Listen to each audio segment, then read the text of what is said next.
नमस्कार, मी ईशा जगताप. हितगुज मध्ये आपलं स्वागत आहे. या खास कार्यक्रमातून आपण थेट तज्ञांशी आरोग्यविषयक हितगुज करतो.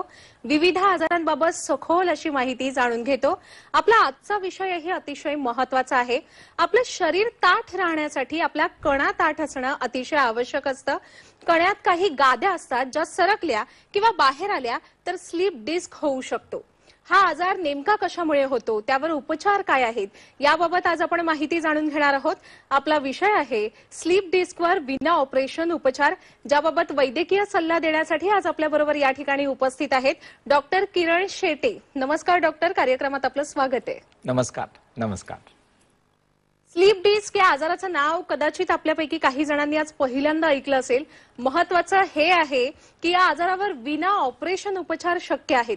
पुण्यात स्पायनॉलॉजी क्लिनिक आहे, जे स्लीप डिस्कवर विना ऑपरेशन उपचाराकरिता ओळखलं जातं. या क्लिनिकचे संस्थापक आणि संचालक आहेत डॉक्टर किरण शेटे, जे पुण्यातील नामांकित ऑर्थोपेडिक सर्जन आहेत. त्यांच्या स्पायनॉलॉजी क्लिनिकमध्ये आतापर्यंत 50,000हून अधिक रुग्ण विना ऑपरेशन वेदना मुक्त झालेले आहेत. डॉक्टर, आपल्या आजच्या या चर्चेच्या सुरुवातीला स्लीप डिस्क म्हणजे नेमकं काय आहे हे आपल्याकडून जाणून घ्यायचंय. निश्चितच. स्लीप डिस्क म्हणजे बेसिकली आपल्याला पहिले डिस्क म्हणजे काय याला आपण पहिले समजून घेऊया. आपण जर पाहिलं तर मणक्याची रचना ही बेसिकली मणके म्हणजे व्हर्टिब्रे आणि त्याच्यामध्ये चकत्या असतात, ज्याला आपण डिस्क असं म्हणतो. म्हणजे जर तुम्ही या ठिकाणी पाहिलं तर या ठिकाणी हा मणका आहे. आता हा कमरेचा किंवा लंबर एरियाचा मणका आहे, ज्या ठिकाणी हे व्हर्टिब्रेज आहेत आणि त्याच्यामध्ये जे हे छोटे छोटे व्हाईट स्ट्रक्चर दिसत आहेत त्याला चकती किंवा आपण डिस्क असं म्हणतो.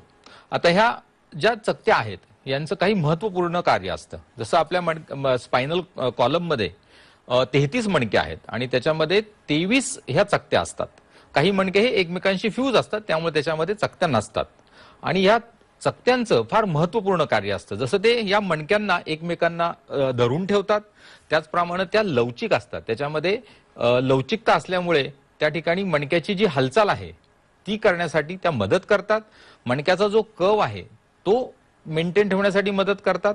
आणि त्याचप्रमाणे जर काही शॉक अब्झॉर्ब सारखं ते काम करतात. उदाहरणार्थ एखाद्या वेळी आपण जम्प करतो किंवा एकदम वळून बघतो किंवा एखादी ऍक्शन करत असतो, मान हलवतो, त्यावेळेला आपल्या मणक्यावर काही तणाव येत असतो.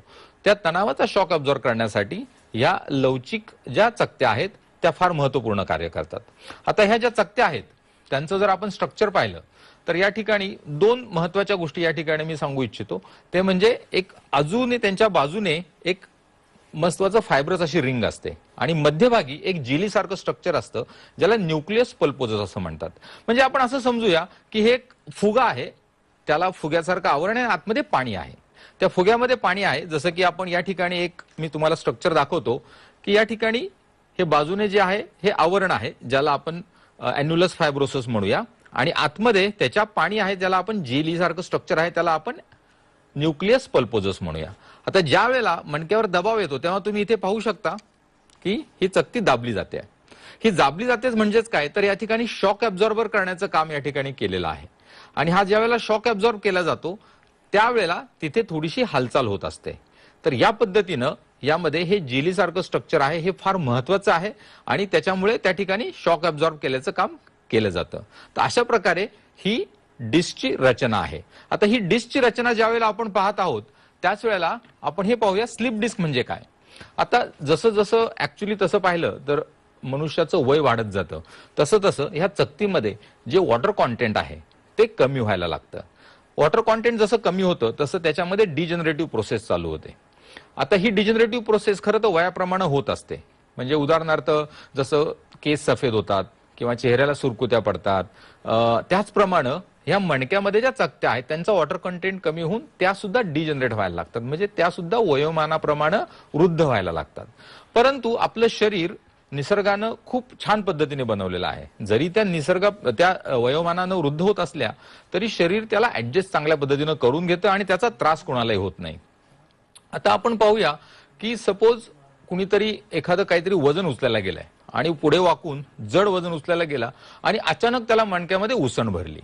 ही उसन भरली जे आपण म्हणतो त्यामध्ये बऱ्याच वेळेला ह्या चकतीवर अतिरिक्त तणाव आलेला असतो, कारण आपण एक्सेसिव्ह लोड उचलत असतो, तो ट्रान्सफर सगळा आपल्या मणक्यामध्ये होतो आणि त्याच्यामुळे ही जी चकती मी तुम्हाला दाखवली ती जास्त प्रमाणात दबली जाते आणि त्याच्यामध्ये जे जेलीसारखं स्ट्रक्चर आहे किंवा जे काही मी वॉटर कॉन्टेंट म्हणत होतो ते बाहेर पडतं आणि त्याच्या वेळेला ही स्लिप डिस्कची प्रोसेस चालू होते. सो डिजनरेशन चकतीचं होणं हे नॅचरल आहे. त्याला आपण बऱ्याच वेळेला internal derangement of the disc असंही म्हणतो, ज्याच्यामुळे चकतीचं दुखणं किंवा हे चालू होतं आणि जसं ती चकती बाहेर येते त्याला आपण स्लिप डिस्क म्हणतो. आणि या स्लिप डिस्कच्या सुद्धा वेगवेगळ्या स्टेजेस आहेत. जसं तुम्ही इथे बघाल की पहिल्यांदा छोटासा बल्ज येईल, पल्पोजस बाहेर येईल, प्रोट्रुजन होईल आणि त्यानंतर त्याचं ऍक्च्युली डिस्क प्रोट्रुजन होऊन त्या ठिकाणी सिक्वेस्ट्रेशन पण होऊ शकतं. तर अशा प्रकारे स्लिप डिस्क हा आजार या ठिकाणी आपण पाहू शकतो. सो स्लिप डिस्क म्हणजे बेसिकली चकती आपल्या जागेवरनं बाजूला येणे. मणक्यामध्ये ती एका योग्य कारणासाठी आणि योग्य पद्धतीने ठेवलेली आहे, परंतु ती जर बाहेर आली तर त्याला आपण स्लिप डिस्क म्हणतो. अगदीच. वयोमानानुसार खरं तर शरीरात अनेक बदल होतात आणि आपण सांगितलं की वयोमानानुसार कणा वाकणं किंवा स्लिप डिस्क होणं हे अतिशय सामान्य आहे. पण इतर काही कारणं आहेत का या आजाराची? शिवाय आपल्याला कळतं कसं की मला स्लिप डिस्क झालेलं आहे? काही आपल्याला लक्षणं जाणवतात? बरोबर आहे. सो बेसिकली याची बरीच कारणं आहेत स्लिप डिस्क होण्याची. याच्यामध्ये महत्वाचं कारण म्हणजे जसं आपण मगाशी बोललो की वजन उचलणे, चुकीच्या पद्धतीने बसणे, काही वेळेला आपल्याकडे काही अपघात होतात त्याच्यामध्ये स्लिप डिस्क होऊ शकते आणि काही अनुवांशिक कारणं आहेत किंवा काही ठिकाणी धूम्रपान किंवा काही बॅड हॅबिट्स असतात त्याच्यामुळे सुद्धा स्लिप डिस्कचं प्रमाण वाढतं. मी आजकालच्या ज्या आपल्या आयुष्याच्या मध्ये 3 महत्वाच्या गोष्टींवर जास्त या ठिकाणी स्ट्रेस देऊ इच्छितो, जे आपल्या प्रेक्षकांना कळावं म्हणून, की महत्वाचं म्हणजे आपण कुठलीही वजन उचलताना किंवा ऍक्शन करताना जर चुकीच्या पद्धतीने करत असू तर त्याचा तणाव आपल्या मणक्यावर येतो आणि ही जी आपली लवचिक चकती असते तिच्यावर जर एक्सेसिव्ह ताण आला तर तिला इजा होऊन स्लिप डिस्क होऊ शकते. सो चुकीच्या पद्धतीने वजन उचलणं हे सगळ्यात महत्वाचं कारण आहे. दुसरं, आजकाल आपण पाहिलेलं आहे की आपल्या सगळ्यांच्या आयुष्यामध्ये मेकॅनायझेशन खूप झालेलं आहे. म्हणजे प्रत्येक क्षणोक्षणी आपल्याकडे कॉम्प्युटर, मोबाईल किंवा यांत्रिक उपकरणं इतकी आहेत की आपल्याला बऱ्याच वेळेला फक्त बसून काम करायचं असतं. म्हणजे आजकाल आपण फॅक्टरी फ्लोअर्समध्ये सुद्धा तिथे यंत्र चालवणारी लोक आहेत, यंत्र जाऊन फ्लोअरवर काम करणारी लोक कमी आहेत. सो ह्या बैठ्या जीवनशैलीमुळे सुद्धा मणक्याच्या चकत्यांवर जास्त प्रमाणाचा तणाव येतो, कारण जितकं तुम्ही बसून राहाल हालचाल न करता किंवा चुकीच्या पद्धतीनं त्यामध्ये जे वॉटर आहे त्या ठिकाणचं वॉटर हे कमी व्हायला लागतं आणि चकतीमध्ये रक्तवाहिन्या नाहीयेत, त्यांना जे काही न्यूट्रिशन किंवा जे काही पोषण मिळणार आहे हे डिफ्युजनने मिळणार आहे. म्हणजे आजूबाजूनी त्याच्यामध्ये न्यूट्रिएंट जाणार आहेत. पण जर आपण त्याच्यावर कंटिन्युअसली सारखा दबाव देऊन ठेवून राहिलो तर त्याच्यामध्ये जे काही न्यूट्रिशन जाणार आहे ते जाणार नाहीये. आणि असं समजा की एखाद्याला आपण पूर्णपणे नाक दाबून ठेवलंय आणि 1-2 तास तसंच ठेवलं, ऑफकोर्स मनुष्य तर 2 ते 4 मिनिटाच्या वर जगू पण शकणार नाही, परंतु ह्या चकत्यांना आपण विचार करा की काहीही न देता फक्त दाबून ठेवतोय तर नक्कीच त्यांची इजा वाढत जाते आणि त्या ठिकाणी आतलं ते जे काही डिरेंजमेंट होत असते त्याचं रूपांतर नंतर स्लिप डिस्क मध्ये होतं. आणि तिसरा एक फार महत्वाचा फॅक्टर मी तुम्हाला सांगू इच्छितो, तो म्हणजे आजकाल असलेला मोबाईलचा अतिवापर. तर मोबाईल आपल्या आयुष्यामध्ये आपण सोडू शकत नाही. म्हणजे तुम्ही आज कुठेही जा, बस स्टॉपवर जा, तुम्ही कुठे वेटिंग रूम मध्ये जा, अर्थात इव्हन मेट्रो असेल किंवा रेल्वे, कुठेही जा, तुम्हाला कमीत कमी 90% लोक तरी आपल्या मोबाईलमध्ये काहीतरी करत असलेलं दिसत असतील.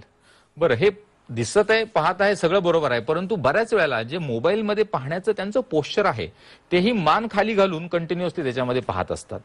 आता एक असं लक्षात घ्या, बायोमेकॅनिक्स प्रमाणे मणक्या समजा एखाद्याच्या हेड एरियाचं वजन साधारणतः 3 ते 4.5 किलो आहे आणि ज्या वेळेला तीच मान ते वजन पेलत असते जेव्हा सरळ पाहत असतो आपण, ज्या वेळेला मान पूर्णपणे वाकडी होऊन मोबाईलमध्ये कंटिन्युअसली पाहायला लागते त्यावेळेला तेच वजन जवळपास 25 ते 27 किलो पर्यंत निघून जातं. म्हणजे बिकॉज ऑफ ग्रॅव्हिटी इफेक्ट त्या मानेवर जणू काही एखादं छोटं बाळ बसलेलं आहे एवढं वजन आपण त्या मानेवर देत असतो. आणि हेच जर तुम्ही मोबाईलचं ब्राउझिंग कमीत कमी अर्धा तास, तासभर करत असाल तर तेवढा वेळ त्या मानेच्या चकत्यांवर, त्याच्या स्नायूंवर, त्याच्या लिगामेंट्सवर तेवढं वजन आणि ताण येणार आहे. आणि नक्कीच त्याच्यामुळे त्याच्या मानेमध्ये ज्या काही नाजूक चकत्या आहेत, ज्या लवचिक आहेत, त्याच्यामधलं डिजनरेशनचं प्रमाण किंवा जे काही डिरेंजमेंट होणार आहे ती लवकर होणार आहे. त्यामुळे आजकाल मी तर आमच्या क्लिनिकमध्ये खूप तरुण मुलं म्हणजे कॉलेज इव्हन शाळेतली काही मुलं आमच्याकडे मानेची दुखणी, शोल्डरची दुखणी ही दुखणी घेऊन येतात. आणि याचं एक महत्वाचं कारण आम्ही जे पाहिलेलं आहे हे म्हणजे मोबाईलचा अतिवापर. सो ही 3 फार महत्वाची कारणं आहेत. आता हे सगळी जर कारणं आहेत, पण आपण ओळखायचं कसं की आपल्याला स्लिप डिस्कचा त्रास सुरू झालेला आहे? तर याच्यामध्ये सगळ्यात पहिले म्हणजे चकती कुठल्या भागातली या ठिकाणी इजा झालेली आहे हे महत्वाचं आहे. म्हणजे जसं मी म्हणालो की मानेपासून मिडबॅक म्हणजे थोरॅसिक एरिया आणि लंबर म्हणजे ह्या सगळ्या ठिकाणी चकत्या आहेत. 23 चकत्या आहेत. यात सगळ्यात जास्त इंजुरी होणाऱ्या चकत्या आहेत मानेमधली आणि लंबर एरियातली म्हणजे कमरेमधली. तर मानेमध्ये असेल तर मानदुखी चालू होईल, पाठेमध्ये असेल तर कंबरमध्ये असेल तर कंबरदुखी चालू होते. त्याचबरोबर जर ही चकती अजून वाढत गेली तर आपल्याला हालचाल करणं मुश्किल व्हायला लागतं. आपल्याला स्टिफनेस ज्याला म्हणतो आपण, अकडण येणं किंवा सकाळी उठल्या उठल्या हलवायला, मान हलवायला, अंग हलवायला त्रास होणं, बसता उठता डिस्कम्फर्ट जाणवणं.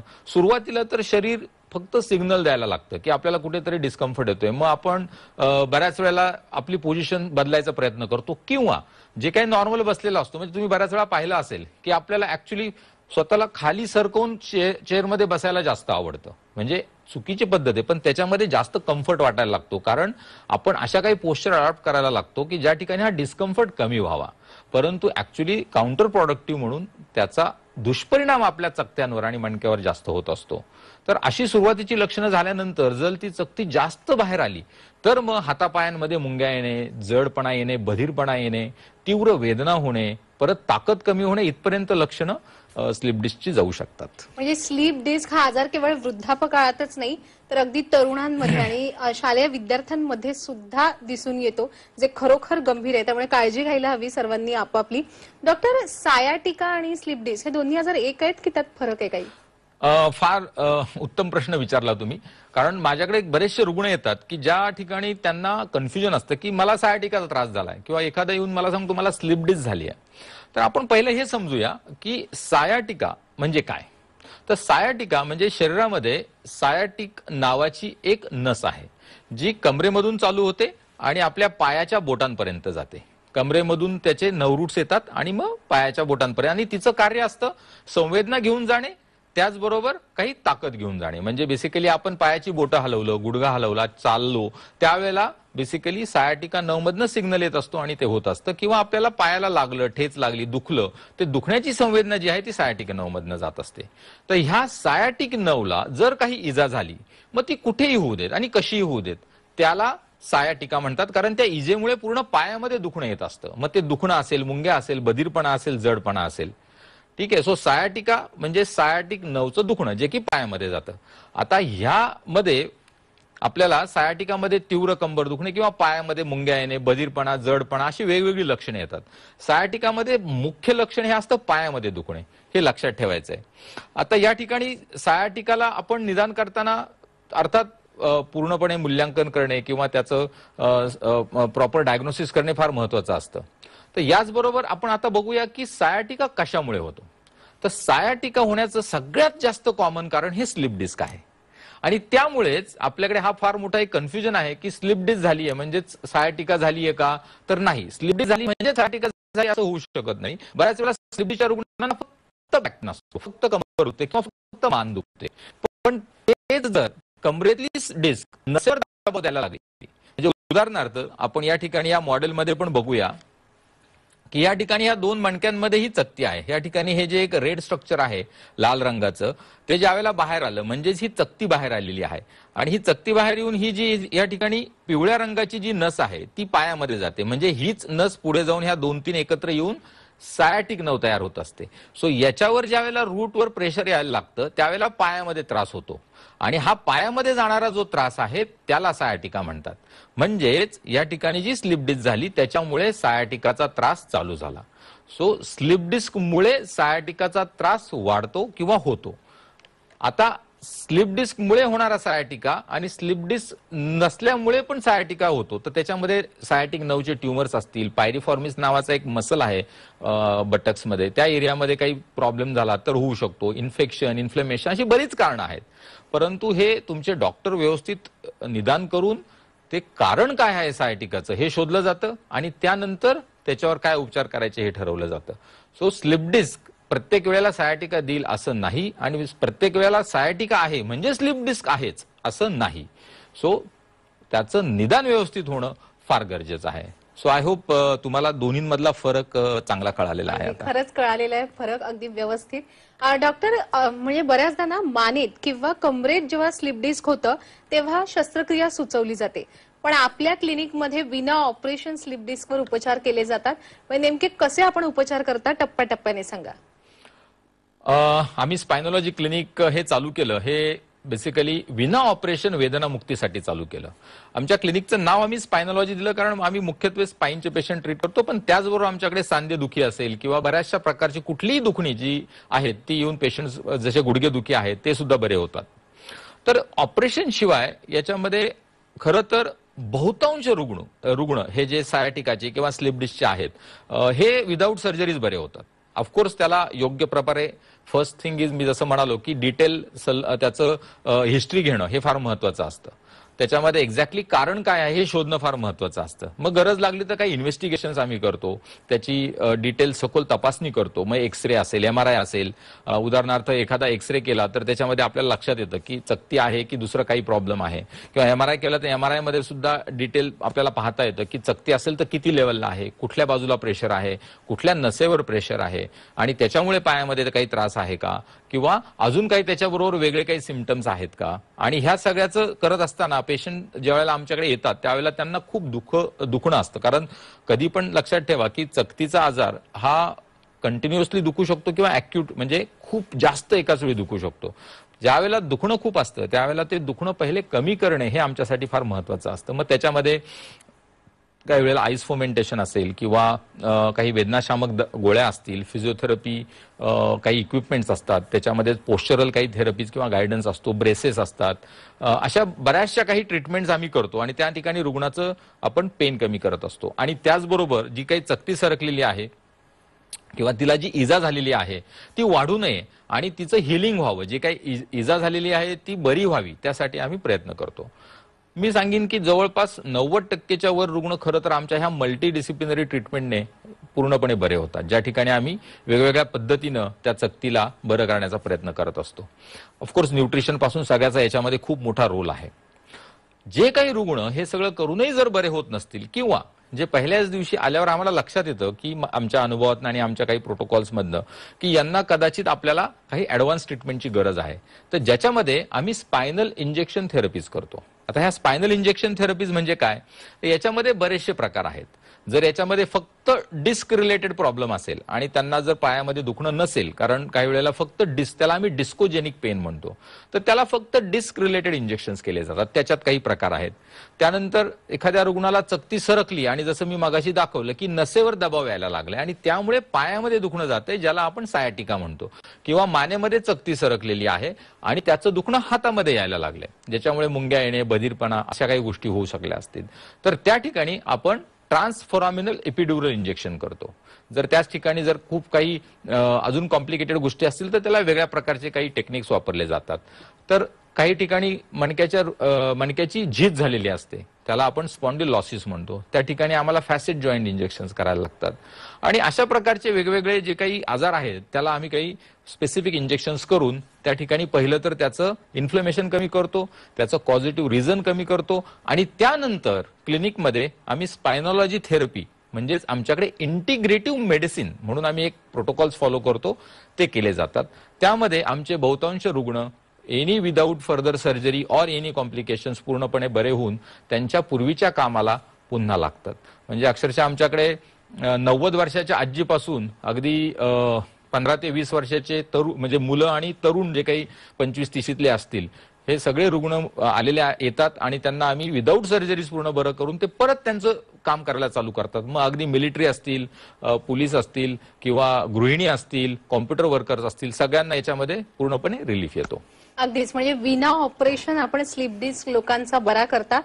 जर आपल्याकडून आपल्या प्रेक्षकांना काही सल्ला हवा असेल किंवा त्यांना तुमच्याकडून उपचार करून घ्यायचे असतील तर स्क्रीनवर दिलेल्या संपर्क क्रमांकावर आपण नक्कीच संपर्क साधू शकता. डॉक्टर, आज आपण या ठिकाणी उपस्थित राहून आजच्या कार्यक्रमात सहभागी झालात आणि आम्हाला एवढं सखोल मार्गदर्शन केलं, त्याबद्दल मी आपले मनापासून आभार व्यक्त करते. धन्यवाद. धन्यवाद. थँक्यू. प्रेक्षक हो, आता वेळ झालेली आहे इथेच थांबण्याची. ताज्या घडामोडींसाठी पाहत रहा झी 24 तास.